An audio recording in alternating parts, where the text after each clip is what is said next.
Our story begins Christmas Eve, 1954, exactly 60 years ago.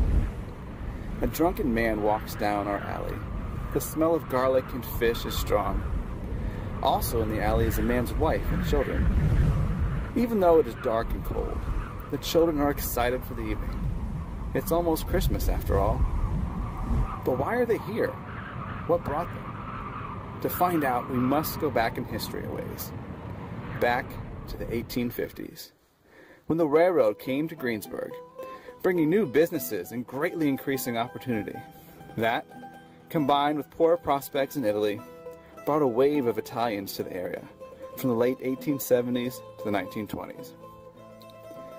Life was not easy for Italian immigrants, and one of those difficulties were the Irish. Their strict Catholicism bore little resemblance to the way Italians had celebrated their spirituality back home. Feeling alienated, they petitioned for their own Italian churches. Coming to their aid was Father Nicola Albanese. He came to the United States in 1905 at the age of 23 to work among the Italian immigrants, and he was a tireless worker. The bishop put him in charge of a 35-mile area around Greensburg to meet the Italian community's needs. For nearly a decade, much of Father's time would be spent riding the electric streetcar circuit between his Greensburg, Mount Pleasant, and Connellsville parishes. However, one parish was not enough to serve the growing Italian population of Greensburg, and since many people did not yet have automobiles, on November 9th, 1917, Father Albanese established a mission church to serve the spiritual needs of 200 Italian families in the Ludwig area. It was a modest structure, often in need of fresh paint. Locals remember a simple interior with no cushions on the pews or the kneelers. Forget 10 Our Fathers, kneeling was described as a penance in and of itself. A gentleman named Libo Colentino would pick up Father Albanese and the nuns in his Model T Ford and bring them to the new St. Anthony's Parish. Libo was a coal worker who hauled his fellow workers to the mines, meaning every Saturday was spent cleaning out the car and spraying it down with 12-cent perfume so it was ready for the Sunday drive. Libo was the father of Ida Santarella, who remembers how her grandfather helped out as well. He was an usher, bell ringer, and fired up the coal furnace for Mass.